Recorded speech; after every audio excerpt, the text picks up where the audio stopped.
Welcome to the endlessly complicated and fascinating world of dating.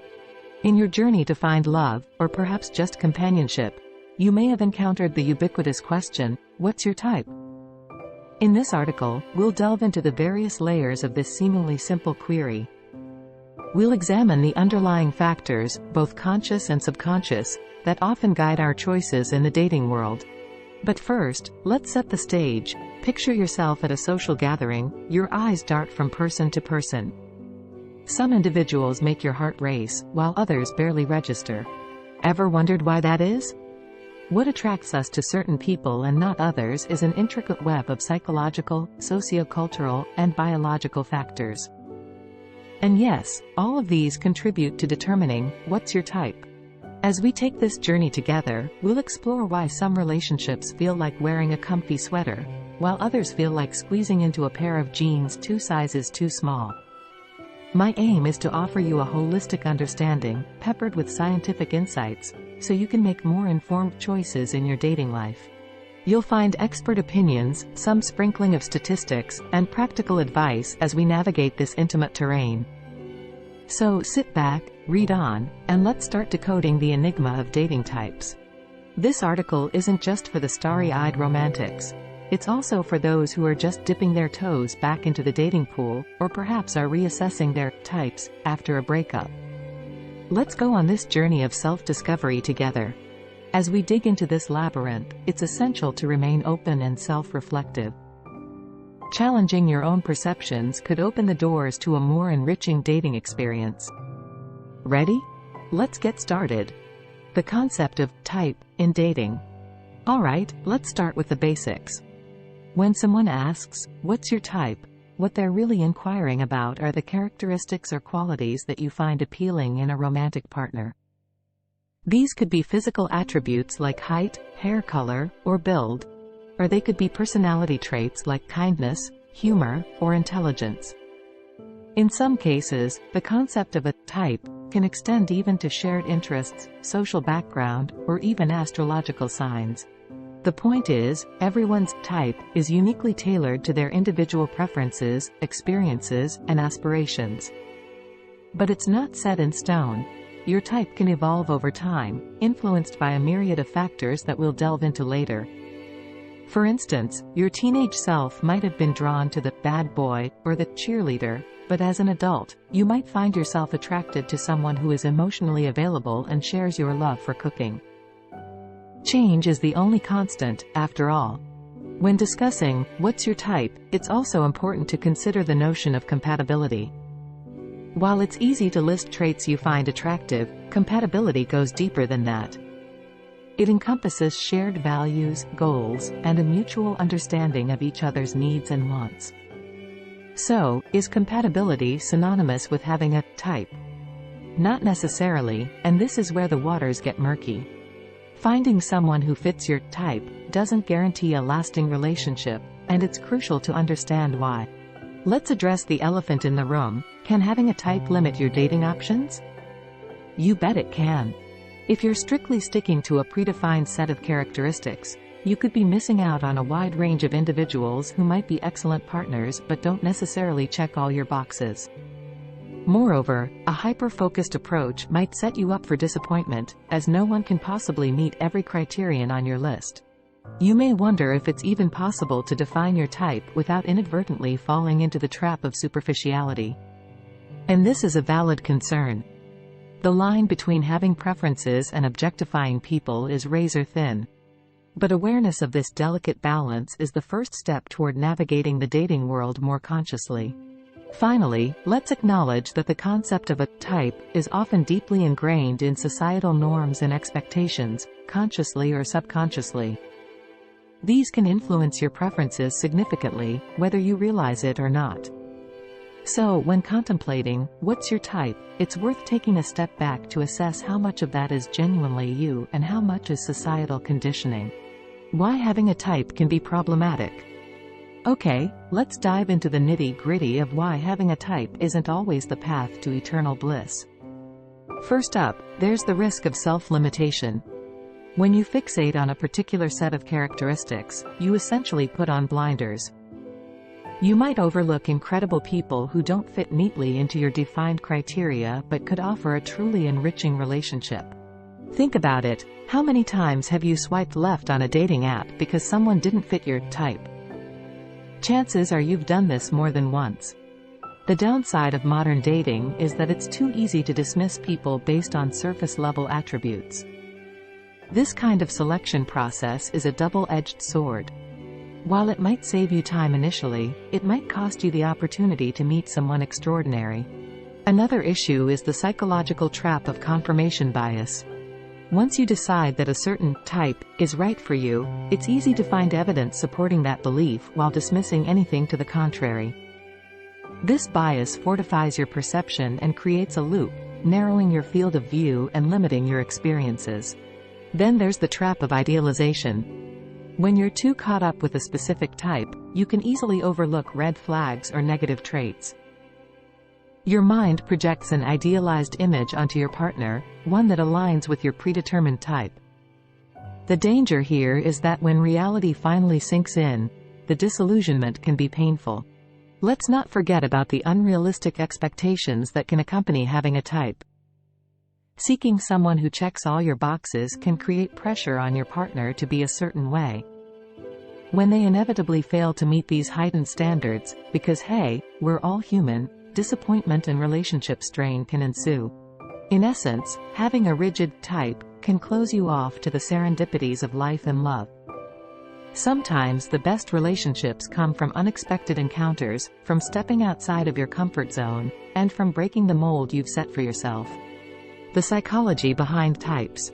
So, where does the inclination for having a type come from? Psychological theories offer some fascinating perspectives. Attachment theory, for instance, suggests that our early relationships with caregivers form the template for our future romantic relationships. If your first experiences were with nurturing individuals, you might gravitate towards partners who offer a similar sense of security. Moreover, the theory of romantic imprinting suggests that we're drawn to individuals who share features or traits with our parents. As weird as it sounds, this imprinting happens at a subconscious level and can heavily influence our choices in partners. It's as if our brains are wired to seek familiarity, even if we consciously strive for variety. Cognitive psychologists also talk about the concept of heuristics, mental shortcuts that help us make decisions quickly. When it comes to dating, these heuristics might include preconceived notions about potential partners based on our type. While this allows for efficient decision-making, it's not always accurate and can lead to snap judgments. Another psychological concept worth mentioning is the halo effect. This cognitive bias leads us to assume that people who are good-looking, according to our type, are also smarter, kinder, and more competent. Though often subconscious, the halo effect can severely skew our judgment, making us less likely to critically assess a person who fits into our type. Understanding the psychological foundations that influence your type can provide invaluable insights. It's a step towards more conscious dating, allowing you to make choices that are aligned with your authentic self, rather than a series of conditioned responses. The role of past relationships. Our past relationships significantly shape our current preferences. If you've ever caught yourself thinking, "Why do I always end up with the same type of person?" It's no mere coincidence. Your past experiences create a mental blueprint, influencing who you're drawn to in the future. For instance, if your first love was an adventurous free spirit, you might subconsciously seek out similar traits in subsequent relationships. Alternatively, if a past relationship left you hurt or disappointed, you might gravitate towards people who seem like the antithesis of your ex. However, continually referencing the past can be a double-edged sword. On one hand, your past experiences offer valuable lessons. On the other, they can keep you stuck in a rut, making it difficult to explore new opportunities or types. Moreover, an often overlooked aspect is the emotional baggage that comes from past relationships. If you've been cheated on, for instance, you might lean towards partners who seem safe. Yet this could make you miss out on genuinely wonderful people who don't fit this narrow criterion. If you find yourself falling into the same relationship patterns, it might be beneficial to consult a relationship counselor or therapist. They can provide insights into your behavioral patterns, help you confront unresolved issues, and guide you towards more fulfilling relationships that align with your authentic self, rather than a recycled type. Revisiting and re-evaluating your type. So, you've taken a deep dive into the complexities that form your type, from biology to past relationships. Now, what? It's time to revisit and re-evaluate your preferences. Doing so is not about erasing what you like but broadening your horizon and considering what really matters. Start by listing the qualities you think you want in a partner. Then, next to each item, ask yourself, why? For instance, if athletic is on the list, is it because you value health and enjoy shared physical activities, or is it more superficial? Understanding your own whys can be incredibly revealing. Furthermore, evaluate how successful your type has been in getting you into meaningful relationships. If your past is a series of short flings or unfulfilling partnerships, it might be time to shake things up. After all, the common denominator in all your relationships is you. It could also be helpful to consult those you trust. Sometimes external perspectives can provide valuable insights. Perhaps your friends or family have noticed patterns in your dating life that you're too close to see. But remember, ultimately, the choice is yours to make. When re-evaluating your type, don't just think of attributes. Consider values too. Long-lasting relationships are often based on shared values rather than superficial traits. Instead of hunting for someone tall, dark, and handsome, you might consider prioritizing qualities like kindness, loyalty, or a sense of humor. Lastly, give yourself the permission to be flexible. Types can change, and that's okay. What was non-negotiable for you 5 years ago might be insignificant now. Keep revisiting your list periodically to ensure it aligns with your evolving self. The pros and cons of stepping outside your comfort zone. Okay, you've re-evaluated your type, but should you actively look for someone different? There are both advantages and drawbacks to stepping outside your comfort zone. One undeniable benefit is the element of surprise.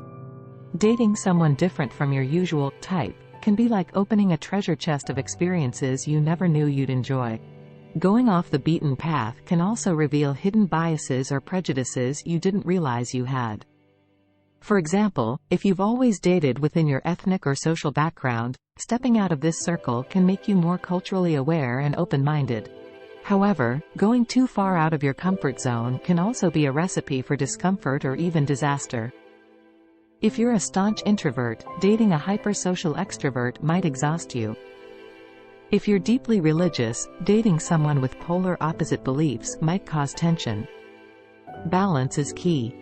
Additionally, there's a risk of romanticizing the exoticness of dating someone different, which is both unfair and unproductive. It can lead to objectifying the person rather than appreciating them for who they are. It's vital to ensure you're interested in the person, not just the idea of them. If you decide to venture out, do so with awareness and authenticity. It's perfectly okay to have deal breakers or hard limits. The aim isn't to throw all caution to the wind but to expand your horizons judiciously. Think of it as adding more colors to your dating palette, rather than throwing away the entire set.